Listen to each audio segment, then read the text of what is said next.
this may have been a mistake. This may turn out to be a nightmare. In a truck made in the middle of last century, photographer Bowen Smith is with a handful of friends. Let's go to Louisiana. It's all worth it. They hitched a Winnebago to it and took off from Los Angeles to document how America is handling the COVID-19 pandemic. There's no way I'm going to sit still and not shoot. I'm going to do something. This may be one of the biggest things I've ever done in my life.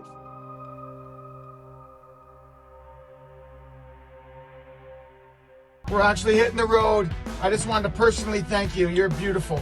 I just thought, since I don't have work and I'm not going to have work for a long time, how can I do something and make a difference using my skills? When I did the first one, I thought it was just really cool and fun, and it gave me that excitement that I have when I do jobs and when I do pictures all over again. How did you come up with the idea? I was on a Zoom happy hour with our neighbors. And I said, here's the deal. I'll drive by your house tomorrow and I'll take a picture through my truck. Because I just thought that'd be a cool idea because I can't get out of the car. When I saw it, I was like, whoa, my wife was like, that's dope. That's really good. Like, you should do more of those. I always wanted to take pictures through the windows of my old Ford F-100, the 58. I was sitting with my wife and I said, you know what? I think I'm just going to do this across the country and get different people and different ethnicities and different cultures and see what's going on. She said, you're crazy. You'll never do it. And then 2 days later, I was gone. This is an old mining town called the Goldfield Town. Boom. Brian convinced a handful of other people to take this wild journey, including filmmaker Evan Stone, who is documenting the whole thing. That's my boy right there, Bowen Smith. We're with BBS Drive-Bys.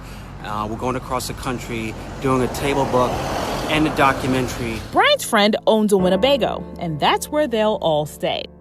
Also along for the ride, Our fearless leader. tour manager Katie. So we all got tested. We all tested negative.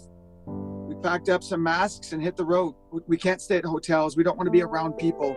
So in the Winnebago, we can all stay contained. Mm-hmm. And then when I shoot from my car, I don't get out. So we really don't have contact with people, which is great. Wow. Where are you now? We had to go all the way up to Washington. And then we came back around, back to Vegas, Colorado. I was really grateful. Hillary Swank lives in Telluride, and she hit me up and was like, you better come by here if you're going across the country. That's just a bad invite, right? You guys come up, stay 6 feet away.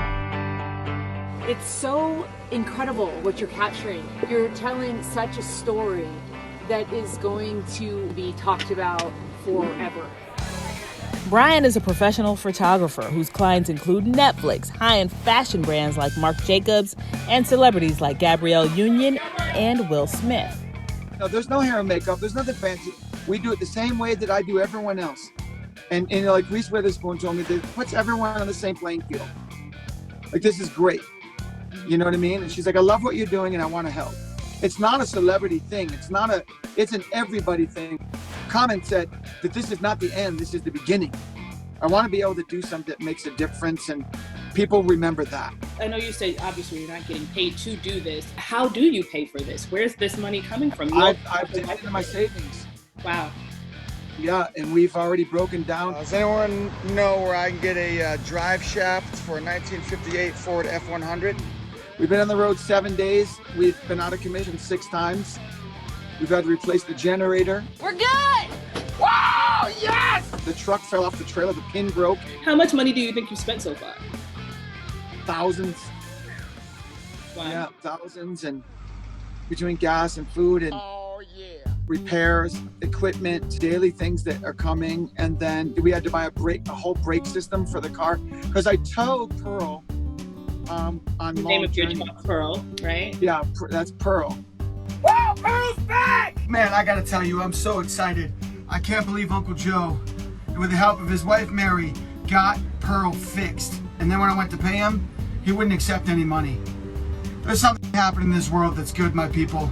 And I'm telling you, I'm feeling it. We have an ongoing joke that our hashtag now is, it could have been worse. It's like, oh no, and then you're like, but we fixed it. We're back on the road. I think someone's definitely watching over us. And it might be the guy who you bought the truck from, right? You know what? I wouldn't be a bit surprised. And unfortunately, he's not with us anymore, but we wanted to surprise him. We drove out, and when I called his daughter to kind of organize it, she broke the news that he had passed. His spirit lives on. He wouldn't sell this truck to anyone, she told me. He was waiting for the right person, and there was the purpose. And I believe that this is this purpose. And as cliche as it may sound, I'm so emotionally attached to this truck now, and I don't think I'll ever sell it. Whoa, look at this. This is very cool. Oh my goodness, that looks good. I actually love that shot. Everyone Brian captures on this journey will end up in a coffee table book he is creating out of the experience.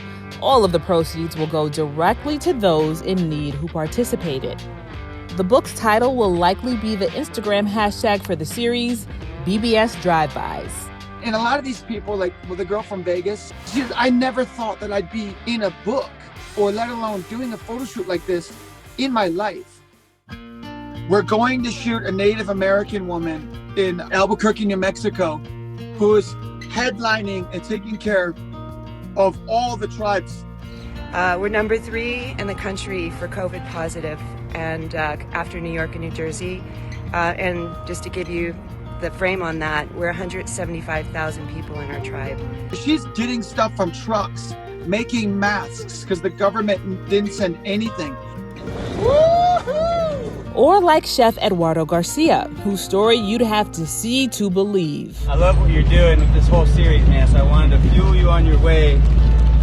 I brought you some Polish deer sausage. He is a chef by trade and lives off the land, off the grid in Montana, where he grew up. And all his ingredients are fresh, and he makes spices and like avocado olive oil and all that stuff from the land.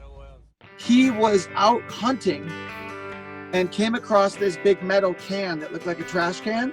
And inside of it, he knows there was a bear that had died. So he wanted to cut the claws off to make a necklace. And as soon as he touched the bear, he got electrocuted and blew a hole in his head, blew his hole in his arm, blew a hole out of his ribs and his thigh. By miracle, woke up, and he said he knew he had to get to the main road. So he started crawling, and he made it to the main road. The main thing that I took away from it is not the miracle of life that he's been given again. It's his attitude.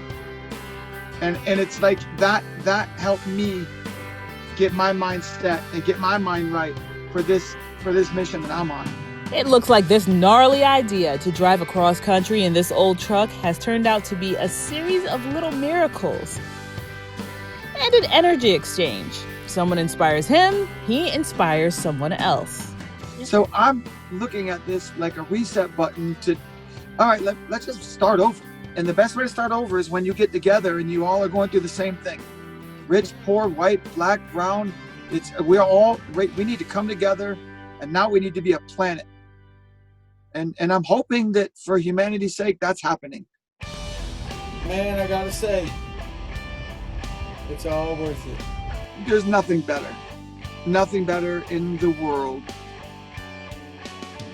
You know how it is, like if you make someone smile or you make someone laugh, how good do you feel? For InsideEdition.com, I'm Stephanie Officer.